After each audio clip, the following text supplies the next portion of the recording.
So right now we want to please stand and welcome the iconic Dr. Dorothy Cotton.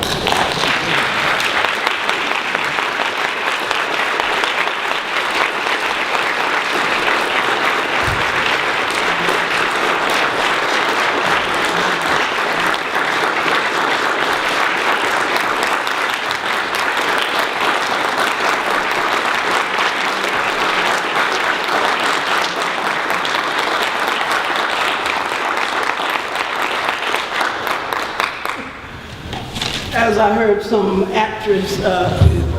actor say recently, after arousing applause after being introduced, he said, "I didn't do nothing yet." Well, maybe I did do something somewhere along the way. It did. Oh, what an introduction! I want to correct one thing. Actually, I got started in the civil rights struggle when I was about 10 years old, and let me tell you why.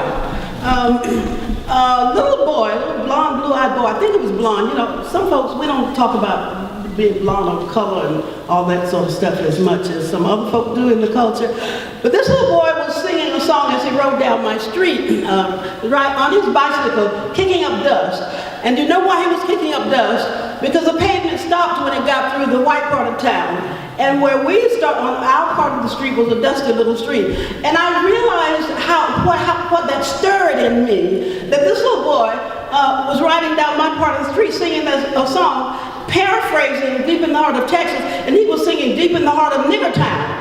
And I remember till this day how I felt when I heard that. Now, I didn't plan to open my sharing with you with that, but I couldn't resist it when I heard you say I got involved in the civil rights movement. Well, anyway, there are several chapters or beginnings to the story, but I can't forget that because sometimes, actually, I'm pretty confident that sometimes there is something welling up inside of us, a feeling, a consciousness emerging in us that we have no words for identifying. We don't know what it really is, but something is happening.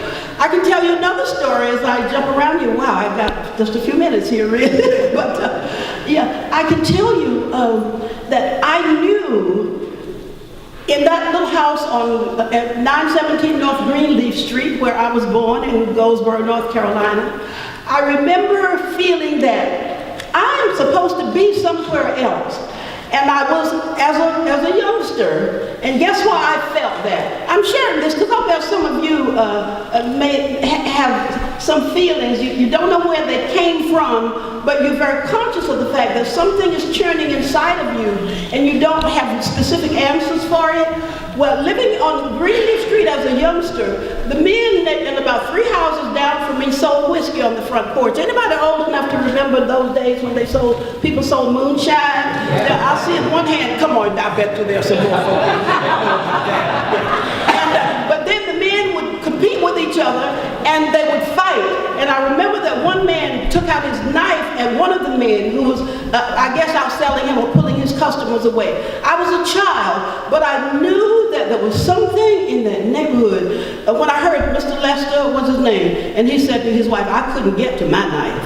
And I just want to tell you that because somehow it just emerged in me that we do some interesting things to sometimes not very healthy things to people our leaders in the world, let me just put it like that.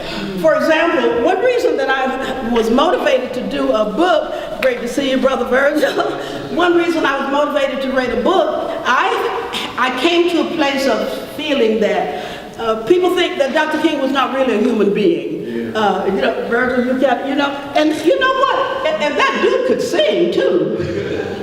See, yeah, okay,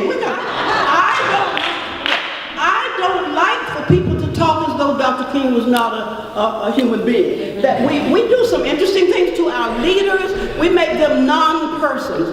The reason I know that that's unhealthy is that we disempower younger people, those who come afterwards, by making this individual feel like he has the only answer. We talk as though those people fell out of the sky somewhere, all ready to take on the world.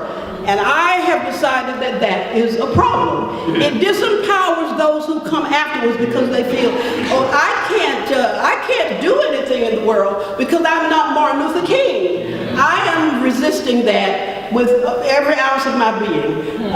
Well, that may be a little bit exaggerated, with every ounce of my being. But it's absolutely true. Think about what we do with our leaders.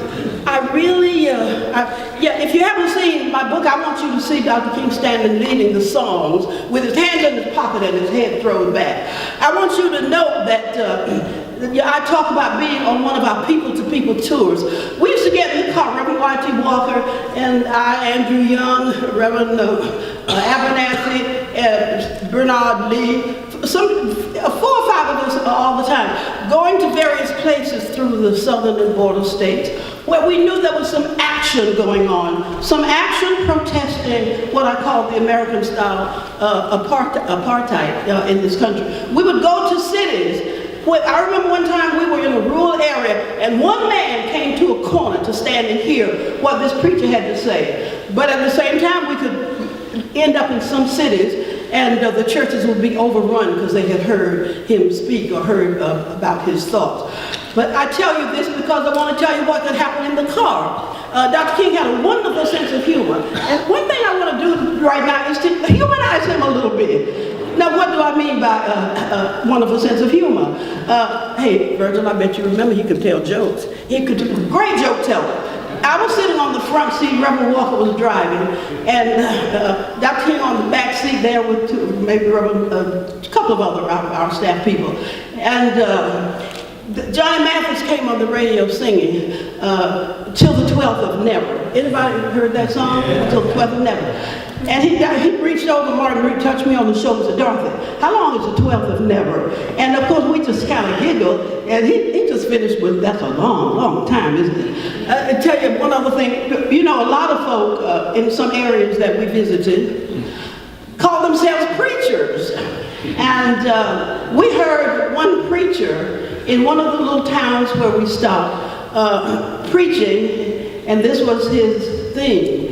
The earth stands still and the sun do move. And Dr. King asked that brother, now, when did you decide you wanted to preach? And he said, well, Reverend, I was plowing in the field one day, and I saw GP written in the clouds in the sky. And I knew GP was God telling me to go preach. And Martin just burst out laughing when he was telling. He said, God was telling him to go in and plow.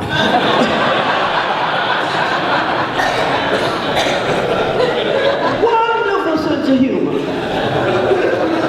And you can see, I was so glad that, let's see. Now, I have a manuscript all written, but I decided I didn't want to share. I wanted to share with you from my real feeling place and hope that that is a message for us today. And one thing I really, really, really want to do is to humanize this one that we honor so, and all around the world he is honored. I've been in a good number of countries, as I'm sure many of you have, and there are streets and programs and buildings named for Dr. King. Anybody been in countries where you see things named after Martin Luther King Jr.?